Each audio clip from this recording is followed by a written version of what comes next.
Assalamualaikum warahmatullahi wabarakatuh. Nama saya Wahyu Novel Gunawan, NIM 19020560049 dari kelas IHB3. Di sini saya akan menjelaskan kedudukan, kewenangan, dan tindakan hukum pemerintah. Baik, yang pertama kita akan membahas tentang kedudukan hukum pemerintah. Di dalam kedudukan hukum pemerintah ini kita akan membahas 3 hal. Yang pertama yaitu kedudukan pemerintah di dalam hukum publik, lalu macam-macam jabatan pemerintah, dan yang terakhir itu kedudukan pemerintah di dalam hukum privat. Oke, kita akan masuk ke bahasan yang pertama. Kedudukan pemerintah di dalam hukum publik. Di dalam konsep hukum publik, negara merupakan suatu organisasi jabatan, dan di dalam organisasi jabatan tersebut terdapat jabatan pemerintah. Jabatan bersifat tetap, tetapi pemegang jabatan itu dapat berganti-ganti, dan pemegang jabatan tersebut yang biasanya kita sebut dengan pejabat.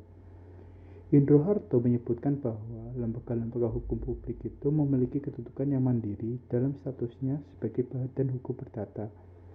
Lembaga-lembaga tersebut merupakan lembaga badan hukum perdata, dan melalui organ-organnya, badan atau jabatan tata usaha negara, menurut peraturan perundang-undangan yang bersangkutan dapat melakukan perbuatan atau tindakan perdata.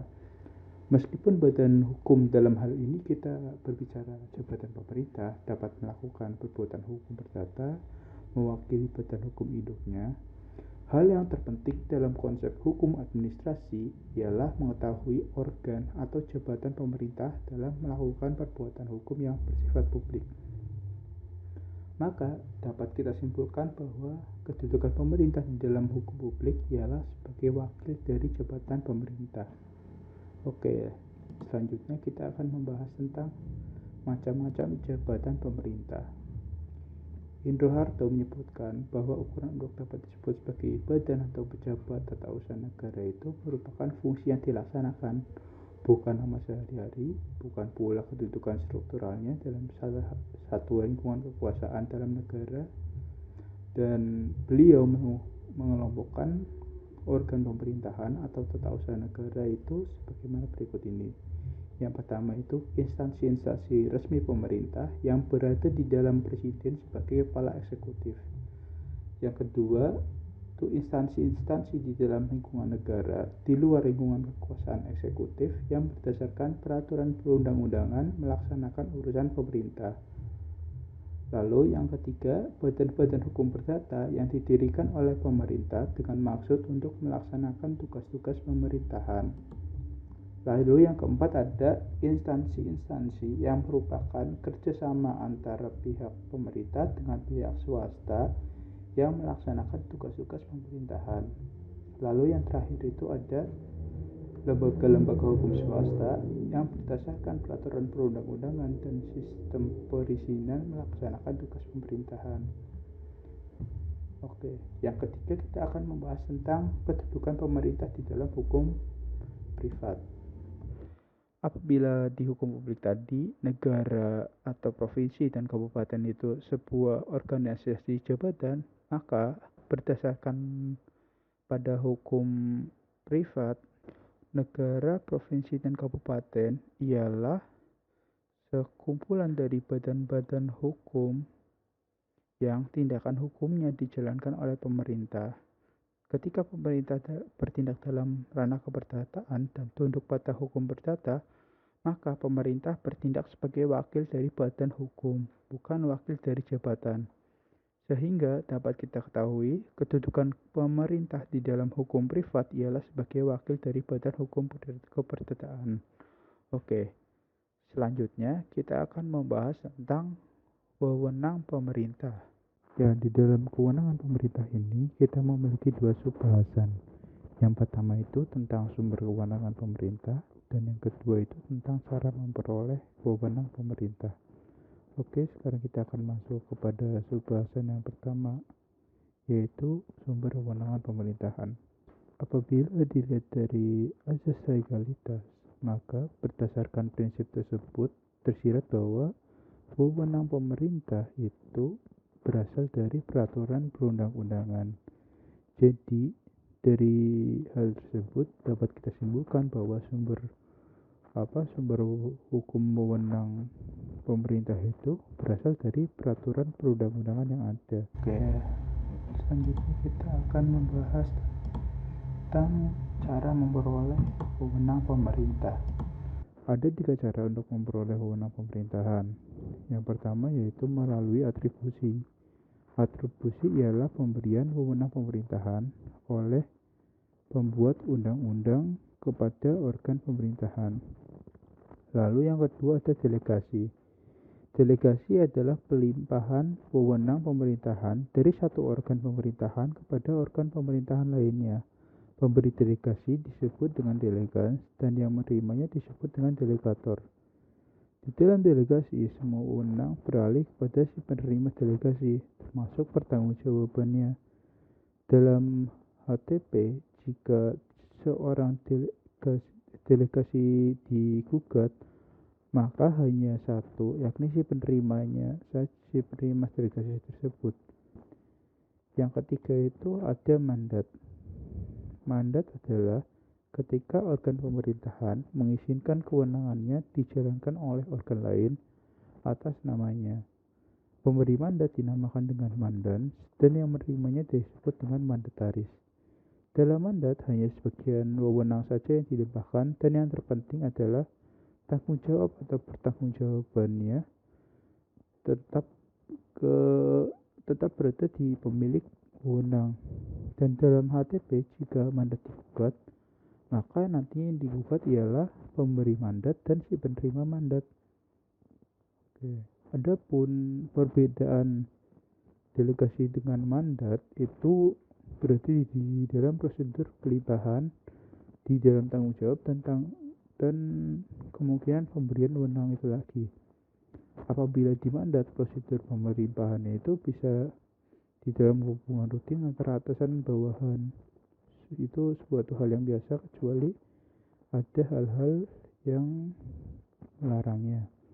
Sedangkan delegasi itu dari satu organ pemerintahan ke organ pemerintahan lainnya dengan berdasarkan peraturan perundang-undangan. Lalu yang kedua itu berbeda pada tanggung jawab. Pada mandat, tanggung jawabnya itu berada di pemberi mandat, sedangkan pada delegasi tanggung jawab dan tanggung gugatnya itu beralih kepada delegataris. Lalu yang ketiga itu kemungkinan si pemberi menggunakan wewenang itu lagi. Apabila di mandat itu masih sangat dimungkinkan, tetapi apabila di delegasi itu si pemberi nggak bisa menggunakan wewenang itu lagi, kecuali setelah ada pencabutan dengan berpegang pada asas contrarius actus. Oke, selanjutnya kita akan membahas tentang tindakan pemerintah. Di sini kita akan membahas 2 subbahasan.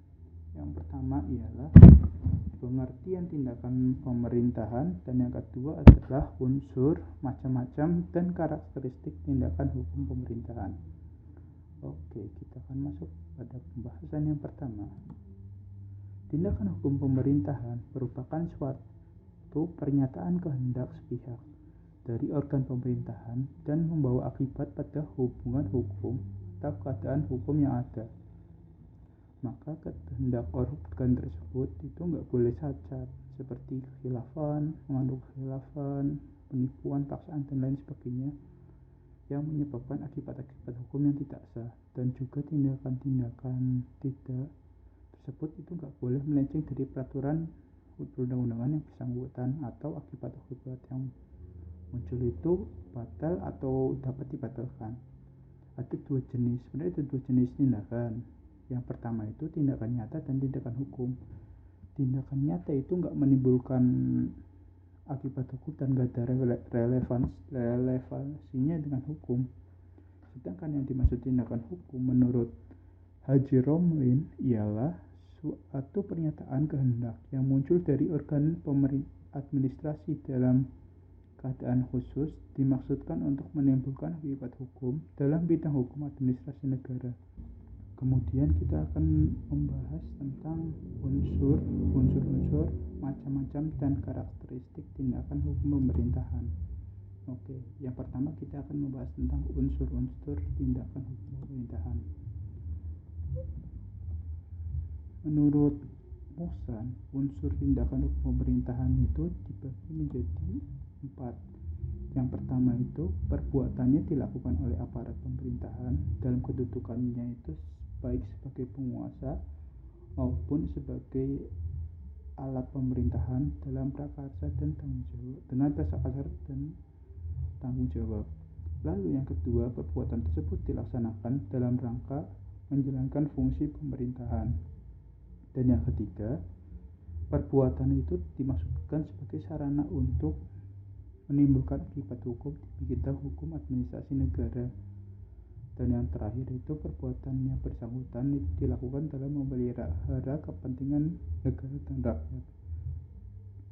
Selain keempat unsur tadi, perlu ditambahkan bahwa perbuatan hukum administrasi harus didasarkan kepada peraturan perundang-undangan. Apabila tidak didasarkan kepada peraturan perundang-undangan, maka perbuatannya akan dikategorikan sebagai tindakan hukum tanpa wewenang atau onfenbok.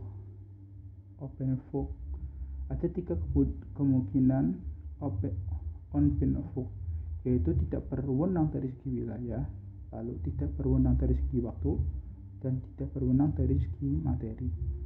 Oke, selanjutnya kita akan membahas macam-macam tindakan hukum pemerintah.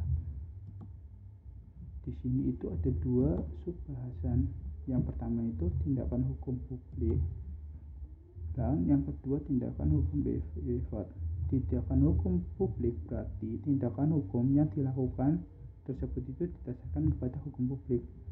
Sedangkan di tindakan hukum privat itu tindakannya didasarkan kepada hukum privat.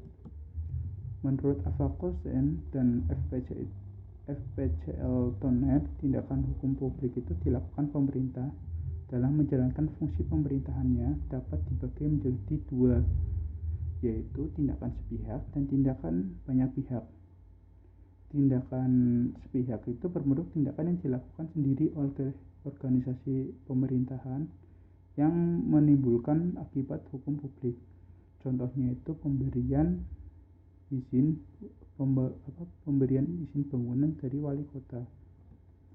Lalu sedangkan di dalam tindakan hukum banyak pihak itu contohnya seperti peraturan bersama antar kabupaten atau antara kabupaten dengan provinsi. Lalu yang kedua, tindakan hukum privat. Tindakan hukum privat itu contohnya itu segala tindakan yang berkaitan dengan hukum perdata, di mana pemerintah itu tunduk kepada hukum perdata tersebut. Salah satu contohnya itu pembelian mobil dinas atau pembelian tanah dan sebagainya untuk kepentingan pemerintah dengan berdasarkan pada hukum perdata. Oke, lanjut kita akan membahas tentang karakteristik tindakan hukum pemerintahan. Tindakan hukum pemerintahan yang terjadi di dalam ruang lingkup hukum publik itu selalu bersifat sepihak. Indro Harto menyebutkan bahwa tindakan hukum tata usaha negara itu selalu bersifat sepihak. Tindakan hukum tersebut dikatakan sepihak karena dilakukan atau tidaknya suatu tindakan hukum tata usaha negara yang mempunyai kekuatan hukum pada akhirnya itu tergantung kepada kehendak dari badan atau jabatan tata usaha negara yang memiliki wewenang pemerintahan untuk berbuat demikian. Lalu W.F. Prince juga menyebutkan bahwa pernyataan kehendak pemerintah dijadikan titik berat dalam pelaksanaannya, sedangkan kegiatan pihak yang bersangkutan yang melahirkan awal usahanya menjadi tergeser ke belakang, sekalipun kemudian ditentukan bahwa pihak yang bersangkutan itu harus menyetujui penawaran yang diberikan oleh pemerintah kepadanya. Oke, mungkin sekian penjelasan dari saya. Kurang lebihnya mohon maaf. Assalamualaikum warahmatullahi wabarakatuh.